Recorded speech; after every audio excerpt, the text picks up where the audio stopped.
할렐루야. 우리 같이 인사하겠습니다. 할렐루야.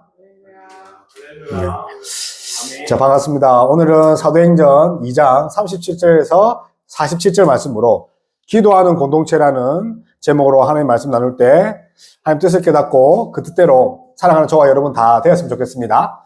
그래서 오늘 제목이 기도하는 공동체입니다. 그래서 기도하는 공동체가 어떤 그런 축복을 받는지 한번 살펴보도록 하겠습니다. 우리 이제 잘 아는 것처럼 심리치료에 두 가지 이제 산맥이 있습니다. 한 개는 인지치료, 또 하나는 행동치료입니다. 인지치료가 뭡니까? 인지를 바꾸는 겁니다. 행동치료는요, 행동을 바꾸는 거. 근데 어떻게 바꿉니까? 인지치료는 생각을 바꾸면서 행동을 바꾸는 거예요. 그래서 우리의 감정을 치료하는 겁니다. 근데 행동치료는 무엇입니까? 새로운 행동이나 새로운 어떤 습관들을 만들어서 우리의 감정을 뭔가 조절해서 행동으로 바꾸게 하는 거예요. 근데 그게 어떻게 가능합니까?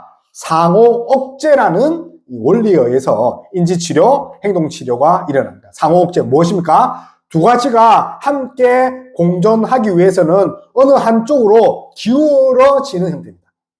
상호 억제가 뭐라고요? 어떤 것을 하기 위해서는 어떤 행동이 그 행동을 따라가는 겁니다. 예를 들어서 우울한 그 감정이 있죠. 우울한 감정을 바꾸기 위해서는 어떻게 해야 됩니까?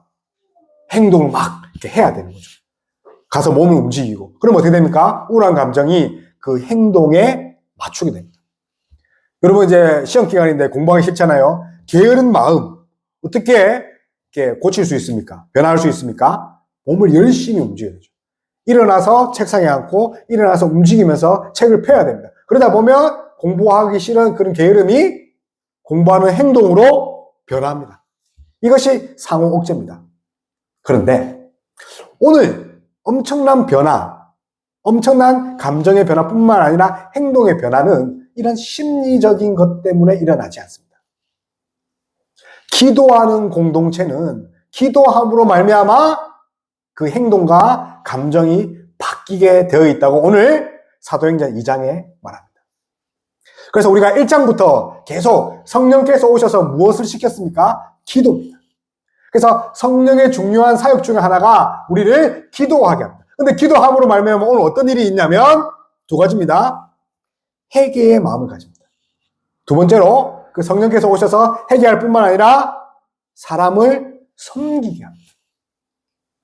그래서 오늘 이제 계속 1장부터 등장하는 단어 중에 하나가 기도입니다. 그만큼 중요한 게 뭡니까? 기도고 초대의 교회에서 빼놓을 수 없는 것이 뭡니까? 성령님의 사역인데 그 중에 하나가 기도입니다. 우리 42절 있죠? 42절 우리 다 함께 읽어볼게요. 시작. 그들이 사도의 가르침을 받아 서로 교제하고 떡을 떼며 시작. 오로지 다시 오로지 그렇습니다.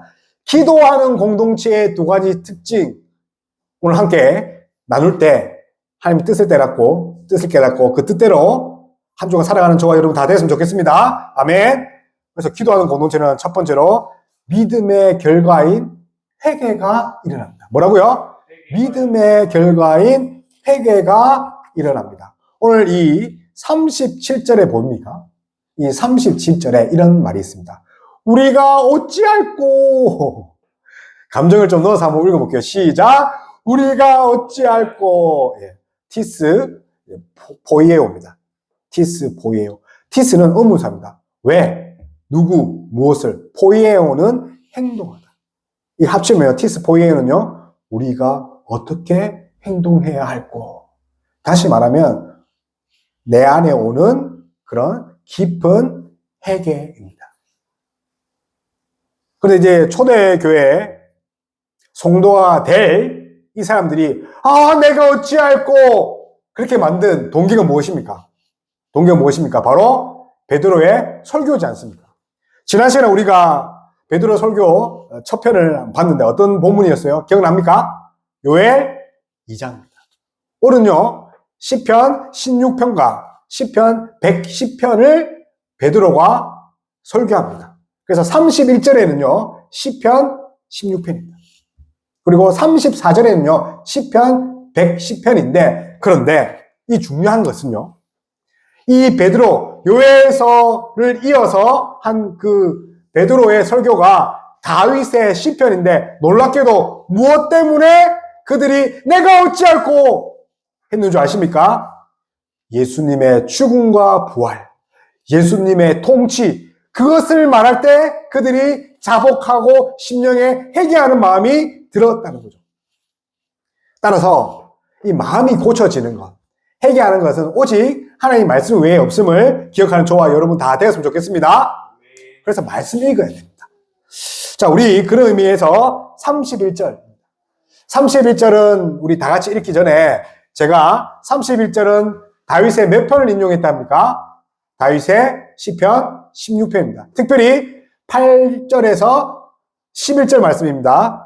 그래서 우리 31절 있죠? 함께 읽어볼게요. 31절 시작. 미리 본 거로 그리스도의 부활을 말하되 그가 음부의 고림이 되지 않고 신이 썩음을 다하지 아니하시리라 하노니. 아멘.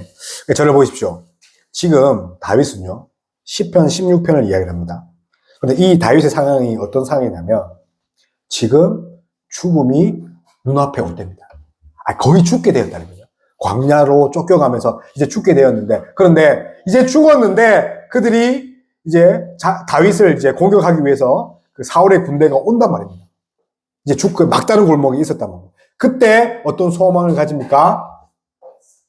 예수 그리스도가 부활의 그런 권능을 보여주셨으니 하나님이 나 또한 그런 죽음의 수월에서 건질 것을 바랍니다.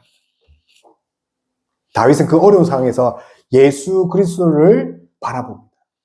이것이 선지자적 그런 사명을 가진 이 다윗의 모습입니다. 아직 예수 그리스도가 나타나지 않았지만 어떻게 됩니까? 오실 예수 그리스도를 바라보며 부활의 소망을 가진 자가 누구라고요? 다윗입니다. 사랑하는 성도 여러분, 혹시 어려움에 처해 있습니까? 다윗처럼 예수 그리스도를 바라보며 소망을 가지는 저와 여러분 다 되었으면 좋겠습니다. 아멘. 그래서 다윗은 내가 죽을지라도 하나님이 예수님을 수월에서 건진 것 같이 나도 그런 지옥과 수월과 같은 죽음에서 건질 것이다. 부활의 소망을 지금 가지게 되는 것입니다. 그리고 34절 보겠습니다. 34절에는 어떤 것이 있습니까? 시편 110편을 이제 인용합니다. 시편 110편. 우리 34절 있죠? 우리 다 함께 읽어볼게요. 시작. 하늘에 올라가지 못하였으나 친히 말하였는데 주께서 내 주에게 말씀하시기를 내가 내 원수로 내 발등상이 되게 하기까지 너는 내 우편에 앉아 있으라 하셨도다 하시니. 아멘. 원수의 발등상, 그리고 하나님 보좌 우편에 앉아 계시다. 무슨 말입니까? 다윗은요, 예수 그리스도의 통치를 지금 바라보고 있습니다. 31절에서 부활하신 우리의 부활의 소망이 되신 예수 그리스도를 바라보았다면 34절에서는 다윗은 무엇을 바라봅니까? 우리를 통치하고 다스려서 하나님 나라를 세워가실 자신의 후손으로 오실 예수 그리스도를 바라본 것입니다. 이것을 가지고 다윗은 소망을 가진 것입니다. 그래서 다윗의 유일한 소망이 무엇입니까? 따라해 봅시다. 나의 유일한 소망은, 다윗의 유일한 소망은 오직 예수 그리스도입니다. 근데 구약에 예수 그리스도를 모르는 그런 구약 백성도 오실 메시아 예수 그리스도를 바라봤습니다. 근데 우리 신약에 사는 성도들은 뭡니까? 우리 이 땅에 오신 예수 그리스도지만 앞으로 재림하실 다시 오신 예수 그리스도를 바라보는 것들이 바로 소망입니다. 그래서 믿음 뭡니까? 믿음의 주여 또 온전하신 예수를 바라보죠. 따라해 볼까요? 믿음의 주여 또 온전케 하시는 이인 예수를 바라보자. 그래서 다윗의 믿음의 뿌리는요, 예수님이었습니다. 예수님이 없는데 예수님이었잖아요. 그래서 그가 선지자적 사역을 했다는 겁니다. 왜 그렇습니까? 성령님이 오십니다. 그래서 오실 예수 그리스도를 바라보고 그렇게 살아간 위대한 다윗인데 지금 뭡니까? 그 예수 그리스도를 다윗이 바라본 예수 그리스도를 너희가 십자가에 못 박았다. 야, 너네가 얼마나 악랄하면 다윗이 그렇게 소망했던 너희가 그렇게 최고의 왕이라고 생각했던 그 다윗이 자기가 왕이 아니라 더 큰 왕이신 예수 그리스도를 바라봤는데 그를 너희가 죽였다.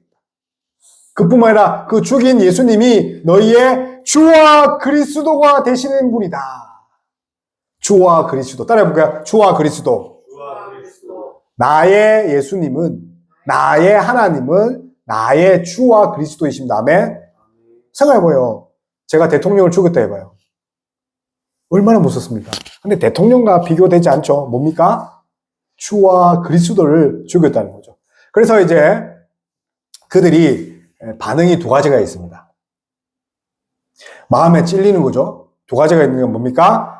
듣다와 찔리다입니다. 우리 동그라미 쳐볼까요? 듣다, 찔리다. 이 듣다라는 말은 아코우라는 뜻입니다. 헬라어로 뭡니까? 아코. 이 듣다는 것은 이 70인역 성경에는요. 그러니까 히브리어를 헬라어로 바꾼 이 70인역 성경의 아코, 이 듣다는 말을 순종하다로 해석됐습니다. 단순히 듣는 게 아니라 뭐라고요? 그 말씀을 듣고 순종하고. 그 말씀을 들었대요. 순종했대요. 그리고 뭡니까? 여기서 찔리다. 이 찔리다. 이 말은요. 카타니 소마입니다. 카타니 소마. 이 71년에서 이거를요. 찔리다는 마음을 어떻게 표현했냐면 두려워하다. 걱정 염려하다. 그러니까 우리가 어찌할꼬 이 말이 뭘까요? 진짜 100% 걱정했다. 우리가 이제 어떻게 해야 될까? 그래서 하나님 말씀을 들으면 이런 반응이 있어야 된다는 거죠. 그래서 두 가지 반응, 듣다와 찔리다입니다. 그래서 베드로가 어떻게 합니까? 너희가 듣고 찔렸죠? 그래서 두 가지 답을 이야기합니다. 두 가지 반응에 대한 두 가지 답. 우리 38절 한번 읽겠습니다. 38절 시작. 베드로가 이르되 너희가 회개하여 시작. 각각 예수 그리스도의 이름으로 세례를 받고 세상을 받으라. 우리나는 생명의 선물을 받으리니. 아멘. 여기서 또 두 가지 이 답을 이제 베드로 이야기인데 회개로의 부름입니다. 두 번째가 뭡니까? 세례의 확증입니다. 따라해 봅시다. 회개로의 부름, 세례로 확증. 그래서 야 마음에 찔리냐? 두렵냐? 그럼 어떻게 하랍니까? 회개하다. 이 회개하다 이 말은요 메타 노에오입니다. 이 노에오란 단어는요 깊이 알다 이 기노스토에서 왔습니다. 다른 성경에 보면 뭐 기노마이 뭐 그런 단어도 있는데 기노스토에서 온 말이 노에오입니다. 이 노에오는요 그냥 아는 것이 아니라 깊이 알다. 마치 남자와 여자가 하나가 되는 것처럼 깊이 이해하고 진리를 깨달을 때 기노스토. 그래서 깊이 하나님의 말씀을 깨달을 때 어떻게 합니까? 우리가 회개할 수 있다는 거죠. 그래서 말씀이 아니고는 절대로 우리가 회개할 수 없다는 거죠. 그래서 어떻게 됩니까? 회개하다 뜻이 뭡니까? 뒤돌아서는 겁니다. 완전히 180도. 여러분 생각해 보십시오. 여러분 그 가스레인지에 불을 붙여서 손을 한 3초간 데울 수 있는 분이 있습니까? 자, 3초간 되면 어떻게 됩니까? 아 뜨거 하면서 손을 계속 댑니까? 완전히 손을 떼죠. 이것이 바로 회개입니다. 뭐라고요? 이것이 바로 회개. 나의 행동을 바로 180도 돌리는 것. 죄에서 180도 돌리는 것. 그것이 바로 메타노에오입니다. 다시 말하면 완전히 그 행동에서 벗어나는 것입니다. 그래서 믿음은 회개가 반드시 따라다닙니다. 그래서 칼빈은 이런 말을 했습니다. 회개가 항상 믿음을 뒤따를 뿐만 아니라 뭐라고요? 회개가 항상 믿음을 뒤따를 뿐만 아니라 믿음에 의해 생성된다. 그래서 믿음의 결과가 뭐라고요? 회개라고. 그럼 회개하지 않는 자는 믿음이 있습니까? 없습니까? 없다는 거죠. 그래서 예배 시간에 무슨 기도합니까? 회개하는 기도라는 거죠. 그래서 계속해서 칼빈은 자신의 그 기독교 강론이라는 책에서 엄청난 그런 회개에 대한 이야기를 계속 이야기합니다. 그래서 회개는 믿음과 함께 따라다니면서 동전의 양면이죠. 그런데 말입니다. 지난 시간에 중요한 걸 했는데, 우리의 믿음을 누가 주신다는 거죠? 하나님의 선물입니다. 근데 회개도 하나님의 선물입니다. 여러분, 국어사전에 보면 뉘우치다 있죠? 국어사전에 잘못을 뉘우치자. 그리고 우리 심리학에 보면 정상적인 모습으로 가다. 이게 회개인데, 성경이 말하는 거는 그게 아닙니다. 내가 주체가 되는 것이 아니라 누가 한다고요? 성령께서 오셔서 하나님께서 우리를 회개하게 하신다는 거죠. 그러니까 성령님의 사역의 주체가 돼서 우리에게 일으키는 게 뭐라고? 회개입니다. 그래 따라서 회개하는 자는 반드시 하나님이 함께한 자입니다. 아멘? 회개 안 하는 자는 하나님이 함께하지 않는 자죠. 강단상에서 여러분 설교 강대상에서 회개를 한마디도 외치지 않는 자는 그 사람은 하나님과 함께하지 않는 자라고죠. 그런 말씀을 사도행전에 회개하라 엄청 이야기합니다. 누가 한다고요? 회개의 주체가 하나님. 그래서 제가 읽어드릴게요. 사도행전 5장 31절 이스라엘에게 회개함과 제사함을 주시려고. 누가요? 하나님이. 사도행전 11장 18절에는 하나님께서 이방인에게도 생명 얻는 회개를 주셨도다. 생명 얻는 회개. 그리고 디모데후서 2장 25절 사도 바울이 이렇게 이야기했습니다. 하나님이 그들에게 회개함을 주사. 누가 회개를 줬다고요? 그래서 회개하는 사람은 누가 함께 하는 거예요? 하나님이. 그래서 회개하는 그 마음을 주신 분은 하나님임을 기억하는 저와 여러분 다 되었으면 좋겠습니다. 그래서 베드로가 회개 이야기를 하고 또 한 가지 더 이야기했죠. 세례. 그래서 하나님 죄송합니다. 저를 용서해 주세요. 저 살려주세요. 앞으로는 다시는 안 그러겠습니다. 이 믿음에 대한 표현, 이 고백이 세례라는 거죠. 근데 혼자 세례 받지 않죠.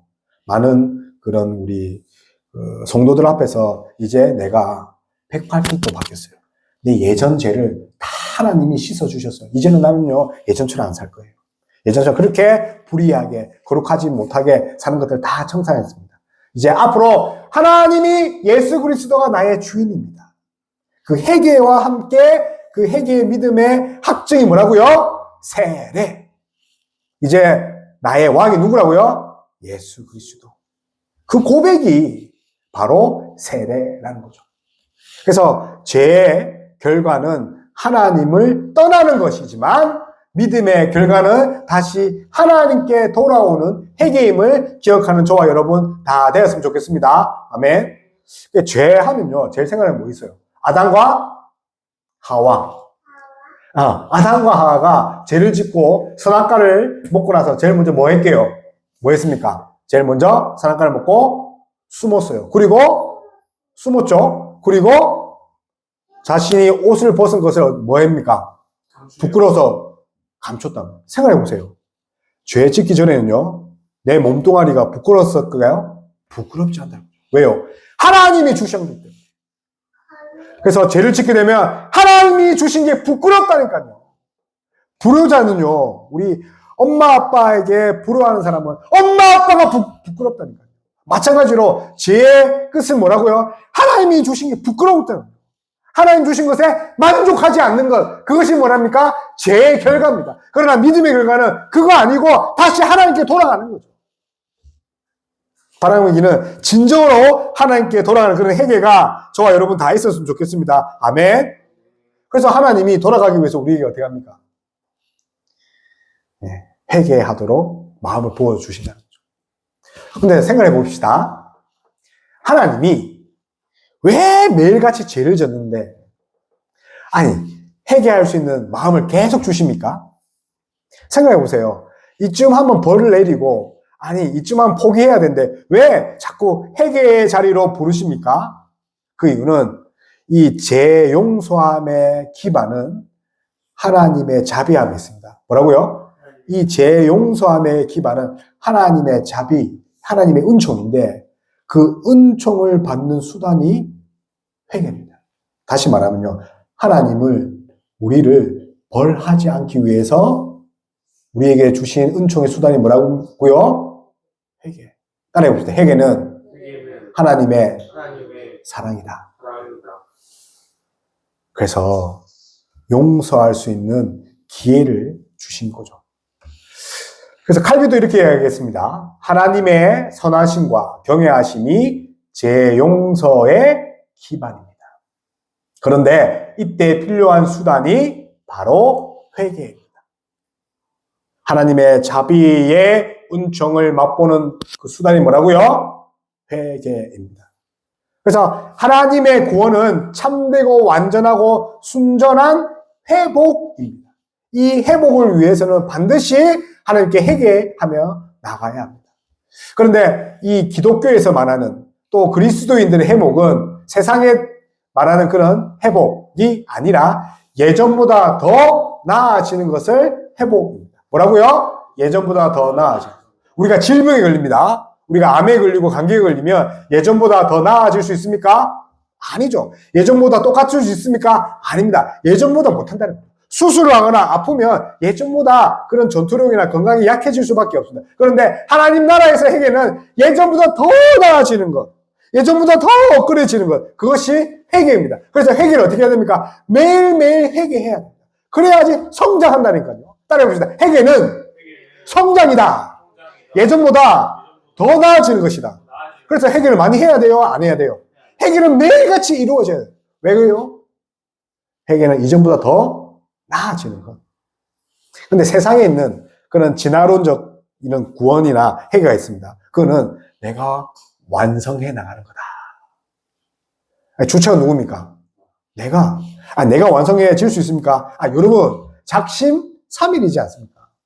여러분, 제대로 하는 거 있습니까? 근데 기독교의 구원은 그리스도 안에 있으면 예수 그리스도가 회복시켜준다. 뭐라고요? 예수 그리스도 안에 있는 회복입니다. 아멘. 그래서 기도하는 공동체는 반드시 어떤 일이 일어납니까? 회개하는 그런 일이 일어납니다. 바라기는 우리 교회가 회개하는 공동체, 날마다 더 나아지고 하나님께 나아가는 그런 공동체 되길 가질 소망합니다. 그래서 이 기도하는 공동체가 회개했다면 이 회개로 어떻게 됩니까? 예전보다 더 나아지고, 예전보다 더 새로워지고, 예전보다 더 나은 그리스도인으로서 할 수 있는 그 다음 행동이 오늘 본문 뭡니까? 자기 것을 우리 지체에게 다 나눠주고 섬김이 일어나는. 그래서 이 회개의 믿음에 대한 표현이 뭡니까? 섬긴다는 거죠. 이 섬김은 하나님 측면에서 있을 거고 인간적인 측면이 있다는 거죠. 우리 42절과 43절 우리 2절부터 읽겠습니다. 시작. 그들이 사도들의 가르침을 받아 서로 교제하고 떡을 떼며 오로지 기도하기를 힘쓰니라. 사람마다 두려워하는데 사도들로 말미암아 기사와 표적이 많이 나타나니. 자, 근데 봐요. 기사와 표적이 많이 나타나는데 그 44절 뭐 있습니까? 믿는 사람이 다 함께 있어 모든 물건을 서로 통용하고 또 재산과 소유를 팔아 각 사람의 필요를 따라 나눠주며. 이것이 이 사도들의 기사와 표적입니까? 아니라니까요. 이 성경 잘못 읽으면 이 사도들이 능력이 우리로 치면 초능력이 있어서 우리가 이제 그를 따른 것이 아니라는 거죠. 무엇입니까? 그 앞에 42절입니다. 사도의 가르침. 자, 가르침 동그라미. 그리고 교제 동그라미. 그 다음에 떡. 그리고 기도. 이 사도 초대교회의 특징을 보면요. 4가지가 있습니다. 뭡니까? 가르침. 초대교회의 특징. 첫 번째가 뭡니까? 가르침. 이것은 디다케입니다. 초대교회는요, 교회에 디다케, 교훈, 가르침이 반드시 존재했다. 이 가르침 때문에 자기의 물건을 통용하고 섬김이 일어났다는 거죠. 그리고 두 번째가 뭡니까? 교제입니다. 코이노니아. 교제, 섬김이 있다는 거죠. 그리고 떡을 떼며, 이 떡을 떼면 여러분이 잘 아는 단어입니다. 클라시스. 우리 클라스이죠. 반을 가르다. 이 클라시스는 이 뭔가 찢어내다는 거죠. 이 떡을 찢어내는 그런 역사가 일어났고, 마지막으로 뭡니까? 프로세페입니다. 기도입니다.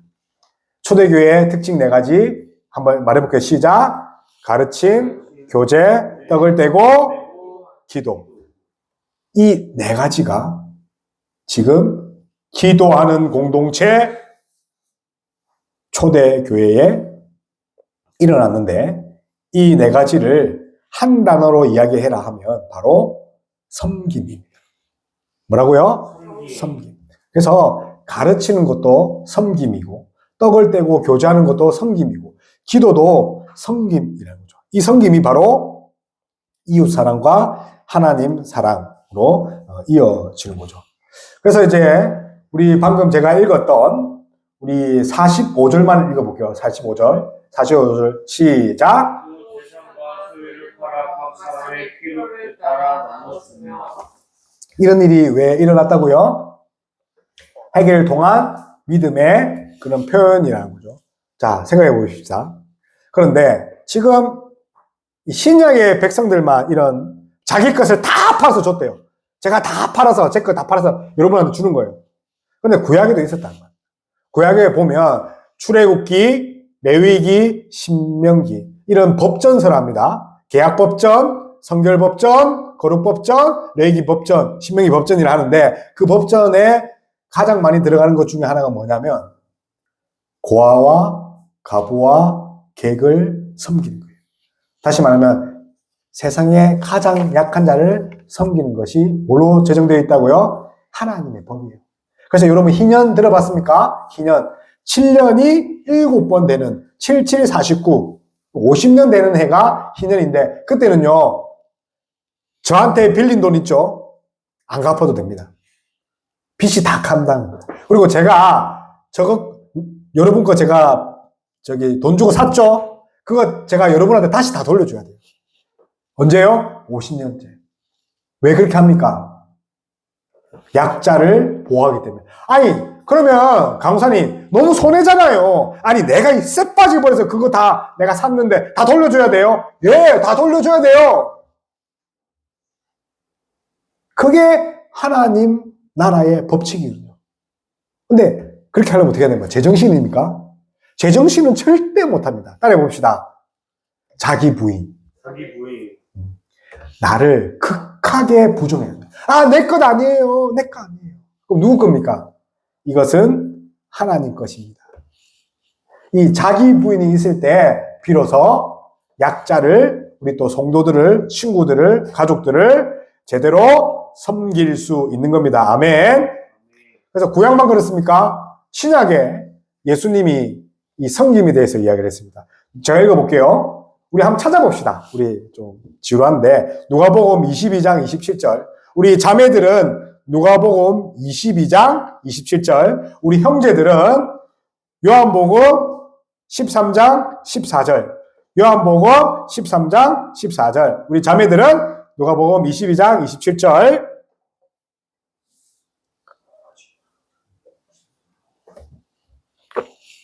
자, 우리 누가복음 22장 27절 다 찾았습니까? 우리 읽어봅시다. 시작. 앉아서 먹는 자가 크냐, 섬기는 자가 크냐. 앉아서 먹는 자가 아니다.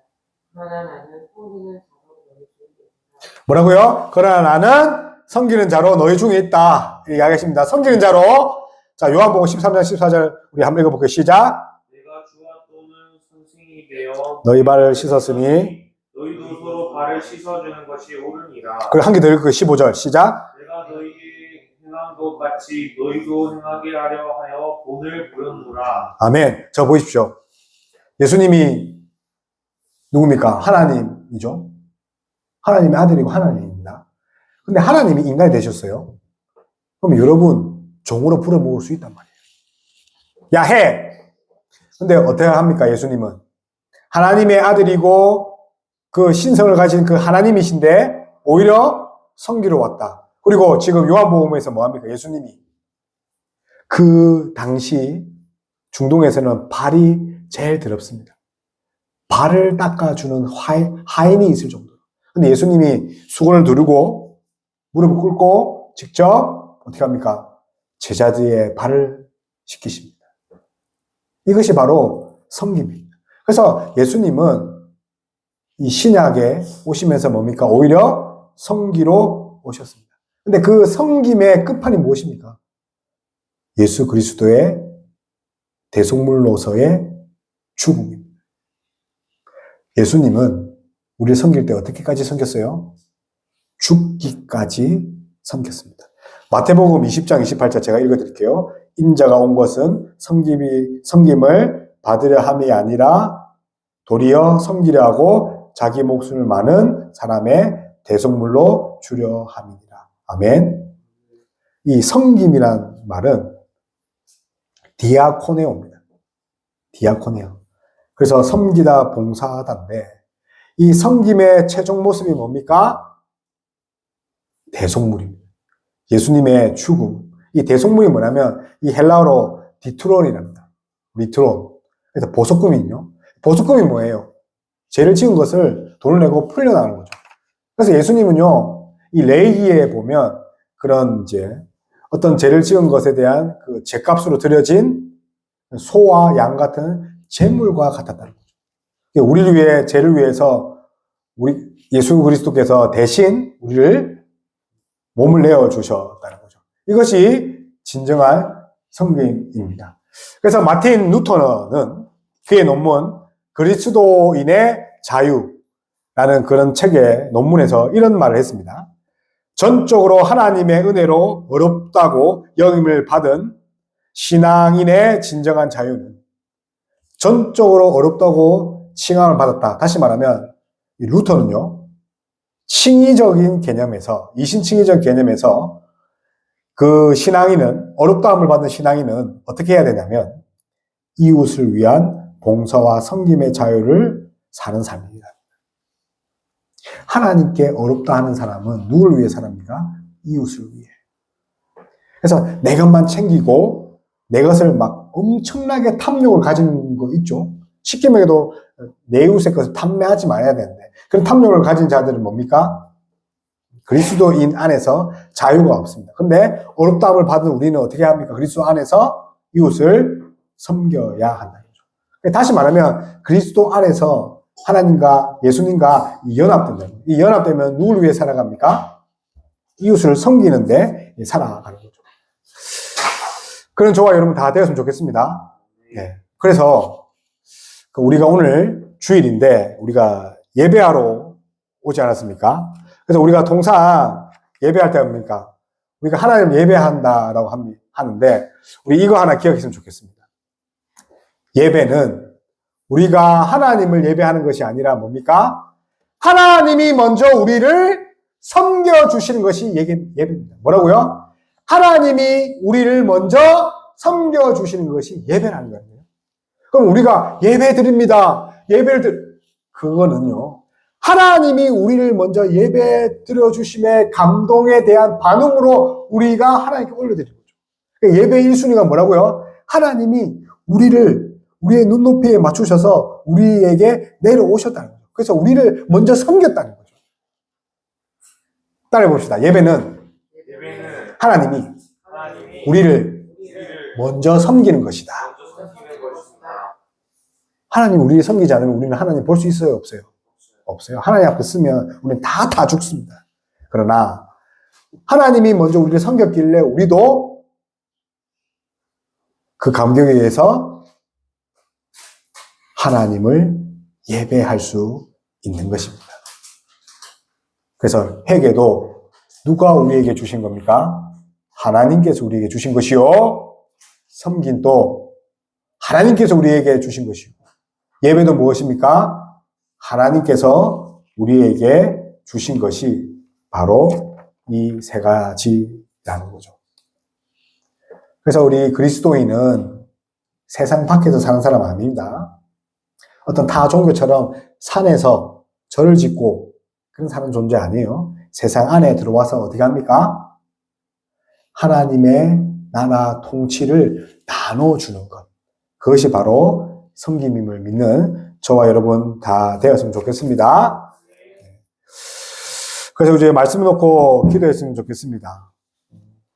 오늘 이제 기도하는 공동체입니다. 기도하는 공동체 두 가지가 있었죠. 첫 번째는 진정한 회개입니다. 두 번째는 뭡니까? 진정한 회개의 믿음에 대한 표현으로 섬김이 나옵니다. 그럼 이런 질문을 합니다. 세상에는요, 예수 안 믿어도 잘 섬기잖아요. 잘 봉사하는. 근데 하나님은 세상 사람들이 예수님 모르는 사람이 봉사하는 것, 선행하는 것, 그거 전부 다 죄로 인정하십니다. 왜요? 거듭나지 않은 백성이 하는 것은 하나님이 선하다고 절대로 하지 않습니다. 세상이 하는 그런 선행은 결코 선이 될 수 없습니다. 그럼 무엇이 선입니까? 예수님께 거듭나는 것, 우리가 거듭남으로 말미암아서 하는 행동 자체가 선이라는 거죠. 그래서 거듭나지 않고는 하나님을 기쁘시게 할 수 없다는 거죠. 그래서 회개의 주체도